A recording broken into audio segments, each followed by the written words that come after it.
அண்ணாமலைக்கு பாஜகவில் தேசிய பொறுப்பு வழங்கப்படும் என மத்திய உள்துறை அமைச்சர் அமித்ஷா அறிவிப்பு வெளியிட்டிருக்கிறார்.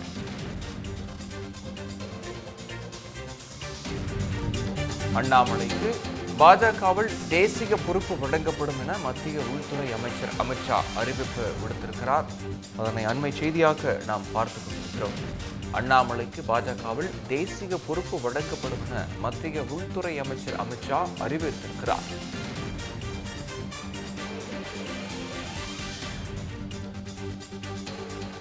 தமிழகத்தில் தமிழகத்தில் பாரதிய ஜனதாவை கிராமங்கள் தோறும் கொண்டு சேர்த்து பாராட்டத்தக்க பணியை அண்ணாமலை செய்துள்ளார் என அமித்ஷா எக்ஸ் பக்கத்தில் பதிவிட்டிருக்கிறார். அண்ணாமலைக்கு பாஜகவில் தேசிய பொறுப்பு வழங்கப்படும் என மத்திய உள்துறை அமைச்சர் அமித்ஷா அறிவிப்பு விடுத்திருக்கிறார். அதனை முக்கிய செய்தியாக பார்த்துக் கொண்டிருக்கிறோம்.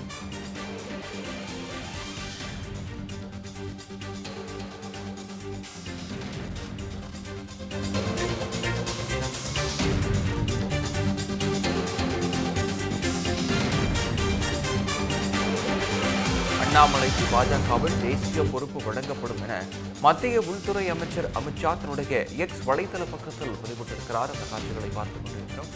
மாநில தலைவராக அண்ணாமலையின் பணி சாதனைக்கு உரியது என அமித்ஷா எக்ஸ் பக்கத்தில் பதிவு ஒன்றை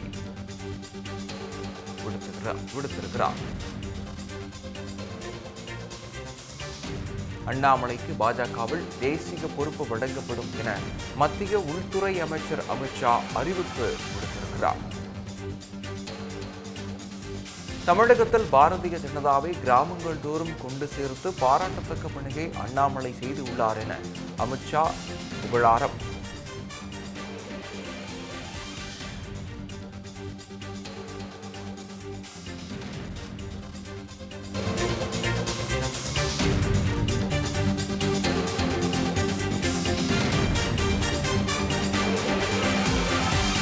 அண்ணாமலைக்கு பாஜகவில் தேசிய பொறுப்பு வழங்கப்படும் என மத்திய உள்துறை அமைச்சர் அமித்ஷா அறிவிப்பு விடுத்திருக்கிறார்.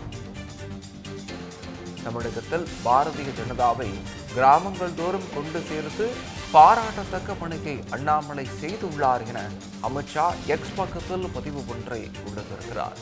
பிரதமர் மோடியின் கொள்கைகளை கிராமங்கள் தோறும் கொண்டு சேர்த்ததில் அண்ணாமலையின் பங்கு மெச்சத்தக்கது என அமித்ஷா அந்த பதிவில் குறிப்பிட்டிருக்கிறார்.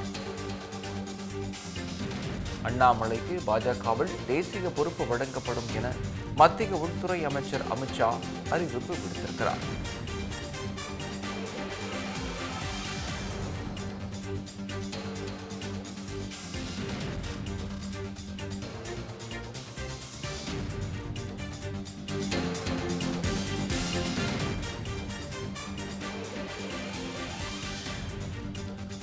மாநில தலைவராக அண்ணாமலையின் பணி சாதனைக்கு உரியது என அமித்ஷா எக்ஸ் பக்கத்தில் பதிவு. பிரதமர் மோடியின் கொள்கைகளை கிராமங்கள் தோறும் கொண்டு சேர்த்ததில் அண்ணாமலையின் பங்கு மெச்சத்தக்கது என அமித்ஷா அந்த பதிவில் குறிப்பிட்டிருக்கிறார். மாநில தலைவர் பதவிக்கு நயினா நாகேந்திரன் மட்டுமே விருப்ப மனு அளித்து உள்ளார் எனவும் அமித்ஷா அந்த எக்ஸ் பக்கத்தினுடைய பதிவில் குறிப்பிட்டிருக்கிறார். இந்த காட்சிகளை நாம் பார்த்துக் கொண்டிருக்கிறோம்.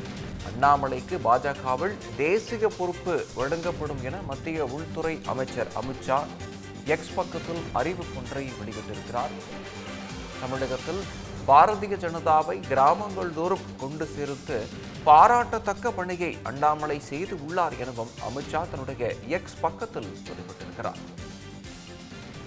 மாநில தலைவராக அண்ணாமலையின் பணி சாதனைக்கு உரியது என அமித்ஷா எக்ஸ் பதிவு. இது குறித்த கூடுதல் விவரங்களை வழங்குவதற்காக எமது மூத்த துணை ஆசிரியர் ஜோ மகேஸ்வரன் இணைகிறார். ஜோ மகேஸ்வரன், விவரங்களை வழங்கலாம். பாஜகவினுடைய அடுத்த மாநில தலைவராக நயினா நாகேந்திரன் போட்டியின்றி தேர்வாக இருப்பது உறுதியாயிருக்கிற சூழலிலே சென்னையில் இருக்கிற மத்திய உள்துறை அமைச்சர் அமித்ஷா தனது எக்ஸ் தளத்திலே ஒரு கருத்தை வெளியிட்டிருக்கிறார். அந்த பதிவிலே தமிழ்நாடு பாஜக தலைவராக அண்ணாமலை ஒரு சிறப்பான பணியை செய்திருக்கிறார். கிராமங்கள் தோறும் பாஜகவினுடைய கொள்கைகளை கொண்டு சேர்த்திருக்கிறார். மத்திய அரசினுடைய திட்டங்கள், குறிப்பாக பிரதமர் நரேந்திர மோடியினுடைய திட்டங்களை கிராமங்கள் தோறும் அனைத்து மக்களுக்கும் கொண்டு சென்று ஒரு பாராட்டத்தக்க பணியை செய்திருக்கிறார். அவருடைய சிறப்பான பணி, மெச்சத்தக்க அந்த பணிக்கான தேசிய அளவிலான அவரை கட்சி சரியாக பயன்படுத்திக் கொள்ளும், அவருக்கு தேசிய அளவிலான அவரை பயன்படுத்திக் கொள்வதற்கு கட்சி தயாராக இருக்கிறது என்று குறிப்பிட்டிருக்கிறார். அப்ப தேசிய அளவிலே ஒரு பொறுப்புக்கு அல்லது ஒரு ஏற்கனவே ஒரு அரசியல் வட்டாரத்தில் சொல்லப்படுகிறது, தென் மாநிலங்களை உள்ளடக்கிய தமிழ்நாடு, கேரளா, ஆந்திரா, கர்நாடகா, தெலுங்கானா உள்ளிட்ட மாநிலங்களுக்கான ஒரு முக்கிய பொறுப்பாளராக வியூகங்களை வகுக்கின்ற ஒரு இடத்திற்கு அண்ணாமலை வருவார் என்றெல்லாம் பேசப்பட்டுள்ள சூழலே மத்திய உள்துறை அமைச்சரே சென்னையில் இருக்கின்ற பொழுது இந்த கருத்தை வெளியிட்டிருக்கிறார். தேசிய அளவிலே கட்சி அவரை பயன்படுத்திக் கொள்ளும் என்று தெரிவித்திருக்கிறார். கடந்த 2021 ஜூன் மாதம் கட்சியினுடைய தலைவர் JP நட்டாவினால் தமிழ் மாநில தலைவராக அண்ணாமலை நியமிக்கப்பட்டார். தற்பொழுது வரை இந்த அடுத்த தலைவர் பதவிக்கான விருப்பமனு நடைபெற்றுக் கொண்டிருக்கிறது. 2 மணிக்கு தொடங்கி 4 மணியோடு முடிந்து விட்டது. நயினார் நாகேந்திரன் மட்டும்தான் விருப்ப மனுவை தாக்கல் செய்தார். ஏற்கனவே அண்ணாமலை குறிப்பிட்டார், நான் தலைவர் பதவிக்கு போட்டியிடவில்லை என்று சொல்லியிருந்த சூழலே தற்பொழுது உள்துறை அமைச்சர் அவருடைய பணிகளை பாராட்டி தேசிய அளவிலே அவருக்கு பொறுப்பு வழங்குவோம் என்பதையும் தனது எக்ஸ் தளத்திலே குறிப்பிட்டிருக்கிறார். விக்னேஷ்.